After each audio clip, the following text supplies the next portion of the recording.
Welcome to A guide for TGPSC exams. ఈ వీడియోలో మనం పత్రికల్లో భాగంగా 31 బిట్ నుంచి డిస్కస్ చేస్తామండి. ప్రీవియస్ వీడియోలో మనం 30 బిట్స్ దాకా డిస్కస్ చేసాం పత్రికల గురించి. సో 31 బిట్ వచ్చేసరికి మనకి రహ్బర్ ఏ దక్కన్ పత్రిక సంపాదకులు ఎవరు? రహ్బర్ ఏ దక్కన్ పత్రిక సంపాదకులు మనకి ఒకరు వచ్చేసరికి అహ్మద్ మొహీనుద్దీన్ అండి, ఇంకో అతను అబ్దుల్లా ఖాన్. వీరిద్దరు మనకి రహ్బర్ ఏ దక్కన్ పత్రిక సంపాదకులు. ఈ రహ్బర్ ఏ దక్కన్ పత్రిక అనేది మనకి ఎంఐఎంకు మద్దతుదారు సంస్థగా పనిచేసింది అనేది గుర్తుంచుకోవాలి.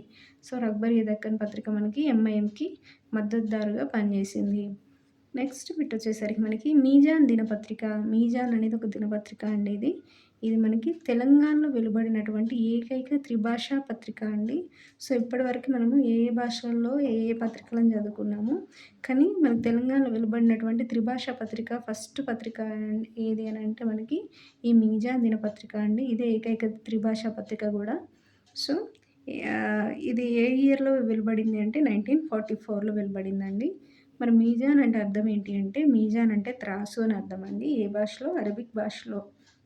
ఈ మీజాన్ దినపత్రిక యొక్క స్థాపకులు ఎవరు అని అంటే మనకి దీని స్థాపకుడు గులాం మహమ్మద్ అండి. ఇతన్ని గులాం అల్లావుద్దీన్ అనే పేరుతో కూడా పిలుస్తాము. సో గులాం మహమ్మద్ అన్న, గులాం అల్లావుద్దీన్ అన్న ఒకరే అని గుర్తుంచుకోవాలి. నెక్స్ట్ బిట్ వచ్చేసరికి మనకి మీజాన్ పత్రిక ఏ ఏ భాషల్లో వెలువడింది? సో మనం ఆల్రెడీ ఏకైక త్రిభాష పత్రిక ఈ మీజాన్ పత్రిక అని డిస్కస్ చేసుకున్నాం కదండి.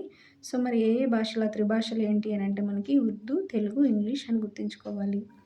సో మరి ఎందుకు 3 భాషల్లో రిలీజ్ అయింది? 3 భాషల యొక్క ప్రత్యేకత ఏంటంటే మనకి ఉర్దూలో రిలీజ్ అయినటువంటి మీజాన్ పత్రిక ఏంటంటే రజాకార్లకు మద్దతుగా న్యూస్ రాసేదండి. ఇంగ్లీష్లో విడుదలైనటువంటి పత్రిక మనకి నిజాంకు మద్దతుగా రాసేది. సో తెలుగులో రిలీజ్ అయినటువంటి ఈ మీజాన్ పత్రిక కమ్యూనిస్టులకు మద్దతుగా న్యూస్ రాసేదని గుర్తుంచుకోవాలి. నెక్స్ట్ బిట్ వచ్చేసరికి మనకి మీజాన్ పత్రిక తెలుగు ఎడిషన్కు సంపాదకుడు ఎవరు? మరి తెలుగు ఎడిషన్కి సంపాదకుడు ఎవరు అంటే ఈ మీజాన్ పత్రికకి అడవి బాపిరాజు. ఉపసంపాదకుడు ఎవరు అంటే విద్వాన్ విశ్వం. ఈ మీజాన్ పత్రికలో మనకి సూర్యాపేటకు సంబంధించినటువంటి ఆవుల పిచ్చయ్య కథలను ఇందులో ప్రచురించారని గుర్తుంచుకోవాలి. ఎవరి యొక్క కథలను ఇందులో ప్రచురించారండి? సూర్యాపేటకి చెందినటువంటి ఆవుల పిచ్చయ్య యొక్క కథలని ఈ పత్రికలో మనకి ప్రచురించారు. నెక్స్ట్ బిట్ వచ్చేసరికి దినపత్రికలో నవల సీరియల్స్ అనేది మనకి ఫస్ట్ మీజాన్ పత్రిక ప్రారంభించింది. సో మనకి నవల సీరియల్స్, దినపత్రికల్లో నవల సీరియల్స్ ఫస్ట్ స్టార్ట్ చేసింది ఎవరండి? మీజాన్ పత్రిక.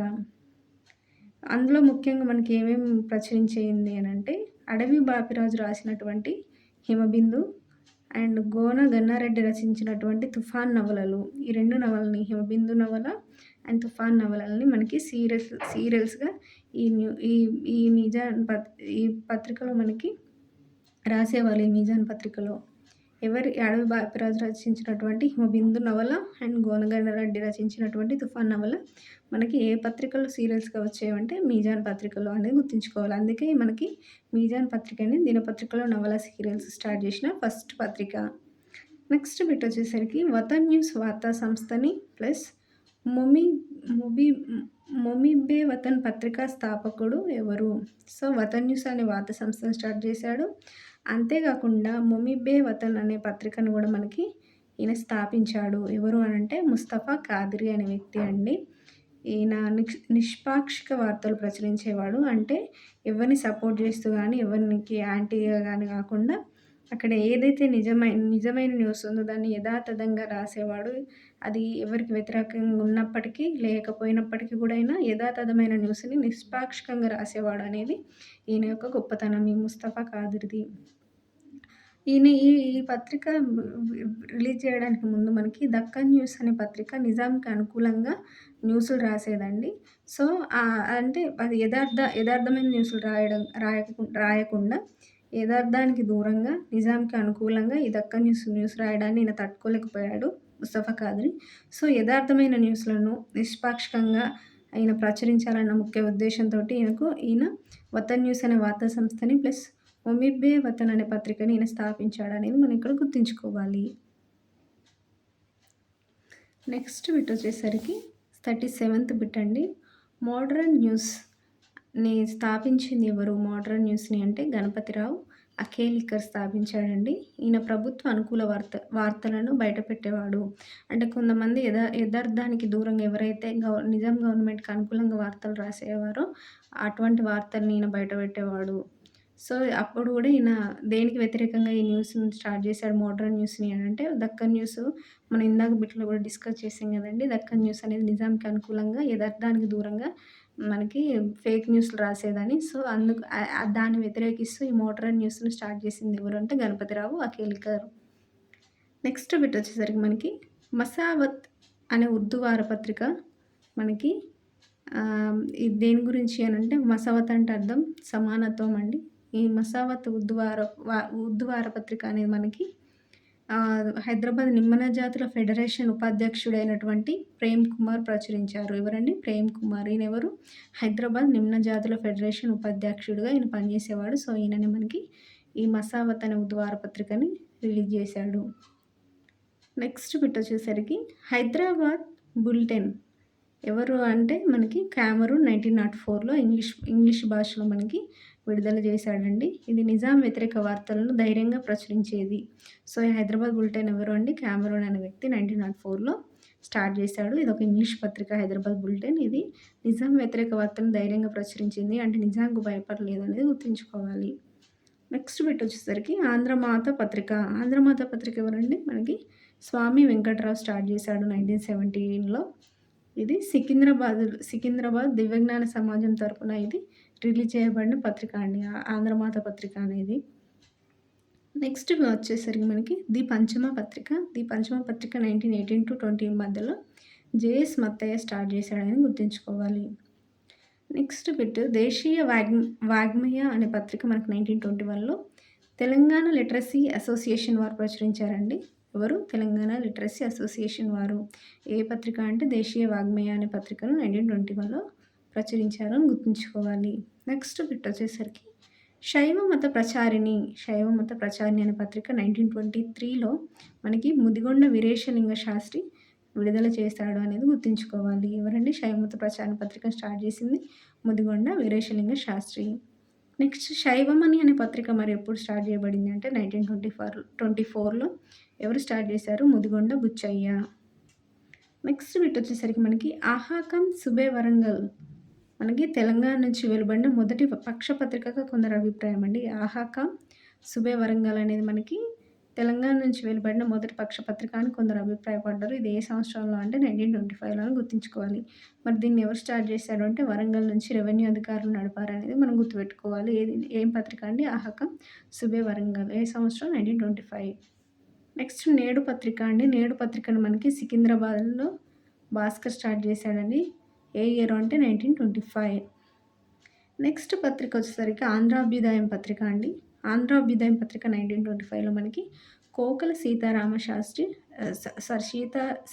శర్మ స్టార్ట్ చేశాడు.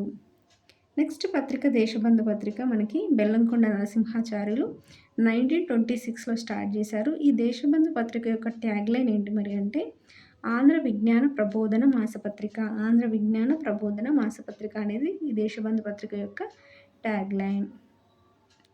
నెక్స్ట్ బిట్ వచ్చేసరికి మనకి కాష్తూకార్ అనే పత్రిక మనకి మహమ్మద్ అబ్దుల్ రజాక్ షా బిస్మిల్ 1931లో స్టార్ట్ చేశాడండి. ఈ కాష్తూకార్ ఇది ఒక రైతాంగ పత్రిక. ఇది హైదరాబాద్ డబ్లీపురం నుంచి విడుదల చేయబడింది. ఏ భాషల్లో వచ్చిందంటే ఉర్దూ, తెలుగు భాషల్లో ఈ కాష్తూకార్ అనే పత్రిక విడుదలయ్యేది ఉర్దూ మరియు తెలుగు భాషల్లో. నెక్స్ట్ బిట్ వచ్చేసరికి వైద్యకళ అనే పత్రిక మనకు ఎం అనంతారంగాచార్యులు 1931లో నడిపారు. నెక్స్ట్ బిట్ వచ్చేసరికి మనకి దక్కన్ కేసరి అనే పత్రిక మనకి అడుసుమల్లి వెంకట దత్తాత్రేయ శర్మ అనే వ్యక్తి 1934లో స్టార్ట్ చేశారు. నెక్స్ట్ బిట్ వచ్చేసరికి దివ్యవాణి పత్రిక ఎవరు నడిపారు మరి అంటే చివుకుల అప్పయ్య శాస్త్రి మనకి 1937లో స్టార్ట్ చేశారు. ఆంధ్రవాణి పత్రిక వచ్చేసరికి మనకి 1938లో బొంగులూరి నరసింహ శర్మ విజయవాడ నుంచి నడిపించాడు. ఈ ఆంధ్రవాణి పత్రిక అనేది మనకి ఎలా ఏర్పడిందంటే స్టేట్ కాంగ్రెస్ సత్యాగ్రహం కోసం ఒక రాజకీయ పత్రిక ఉండాలి అనే అవసరం వలన మనకి ఆంధ్రవాణి పత్రిక అనేది స్టార్ట్ చేయబడింది. ఎవరు స్టార్ట్ చేశారంటే బొంగులూరి నరసింహ శర్మ. ఇది విజయవాడ నుంచి నడిపించారు దీన్ని 1938లో అనేది గుర్తుంచుకోవాలి. నెక్స్ట్ బిట్ వచ్చేసరికి మనకి విభూతి పత్రిక 1939లో చిదిరే మఠం వీరభద్ర శర్మ మనకి స్టార్ట్ చేశాడు. నెక్స్ట్ సందేశం అనే పత్రిక 1941లో క్వాజీ అబ్దుల్ గఫార్ అనే వ్యక్తి స్టార్ట్ చేశాడు. ఆంధ్రకేసరి పత్రిక మరి ఎప్పుడు స్టార్ట్ చేయబడిందంటే 1941లోనే గుండవరం హనుమంతరావు స్టార్ట్ చేశాడు ఆంధ్రకేసరి పత్రికని. నెక్స్ట్ సంస్థాన విద్యార్థి పత్రికని మనకి భీమగౌడ్ 1945లో స్టార్ట్ చేశాడు. తెలుగుదేశం పత్రికని మనకి సూర్యదేవర రాజలక్ష్మమ్మ 1948లో రాజలక్ష్మి సూర్యదేవర రాజలక్ష్మి 1948లో స్టార్ట్ చేసింది దేన్ని తెలుగుదేశం పత్రికని. నెక్స్ట్ సుదర్శన్ పత్రికని మనకి ఎవరు స్టార్ట్ చేశారంటే సుదర్శన దేవి అండి. ఈమె వనపర్తి నుండి వెలువడిన మాసపత్రిక. ఈ సుదర్శన అనే పత్రిక వనపర్తి నుంచి వెలువడిన ఒక మాసపత్రిక అండి. దీన్ని ఎవరు స్టార్ట్ చేశారంటే సుదర్శన దేవి. నెక్స్ట్ బిట్ వచ్చేసరికి మనకి జనశక్తి పత్రిక ఎవరు స్టార్ట్ చేశారంటే 1950-54 మధ్యలో మనకి జువ్వాది గౌతమ్ రాజు, రఘువీరరావు అనే ఇద్దరు వ్యక్తులు మనకి జనశక్తి పత్రికను స్టార్ట్ చేశారు. నెక్స్ట్ బిట్ వచ్చేసరికి మనకి 61 అండి. ప్రజావాణి పత్రిక మనకి సురవరం ప్రతాపరెడ్డి 1951లో స్టార్ట్ చేశాడని గుర్తుంచుకోవాలి. నవయుగ పత్రిక మనకి తెలంగాణ రచయితల సంఘం తరపున రిలీజ్ అయిందండి. ఏ సంవత్సరంలో 1954లో. మనకి పద్మప్రకాష్ మాసపత్రిక అనేది మనకి బూర్గుల రామకృష్ణయ్య మనకు రిలీజ్ చేశాడని గుర్తుంచుకోవాలి. పద్మప్రకాష్ మాసపత్రిక స్టార్ట్ చేసింది ఎవరు అంటే బూర్గుల రామకృష్ణయ్య. హైదరాబాద్ వీక్లీ ఎవరు మరి అంటే మర్రి చెన్నారెడ్డి గారు దీన్ని స్టార్ట్ చేశారండి. మరియు అంతేకాకుండా మనకి లాస్ట్ బిట్ నిజాం సంస్థానంలో ఒకే ఒక్క తెలుగు పుస్తక విక్రయశాల శ్రీకృష్ణదేవరాయేంద్ర భాషా నిలయం పక్కన ఉండేదనేది గుర్తుంచుకోవాలి. సో మనకి ఆ టైంలో నిజాం సంస్థానంలో ఒకే ఒక్క తెలుగు పుస్తక విక్రయశాల ఉండేదండి. తెలుగు పుస్తకాలను అమ్మే ఒకే ఒక విక్రయశాల ఉన్నది. అది ఎక్కడుంది అని అంటే శ్రీకృష్ణదేవరాయేంద్ర భాషా నిలయం పక్కన ఉండేదని గుర్తుంచుకోవాలి. దీన్ని మరి నడిపింది ఎవరు అని అంటే నాంపల్లి గౌరీశంకర శర్మ అండి. ఎవరు? నాంపల్లి గౌరీశంకర శర్మ. ఈయన ఈ ఒక్క తెలుగు పుస్తక విక్రయశాల ద్వారా నిజాం సంస్థానం అంతటికి తెలుగు పుస్తకాలు ఈయన సమకూర్చిండు అనేది ఇక్కడ మనం గుర్తుంచుకోవాల్సిన విషయం. సో ఇక్కడితో మనకి ఈ టాపిక్లో పత్రికలు అనే టాపిక్లో 65 బిట్స్లో మొత్తం పత్రికల్ని మనం కవర్ చేసామండి. సో ఇది మీకు ఈజీగా అర్థమవుతుందని ఆశిస్తున్నాను. Thank you.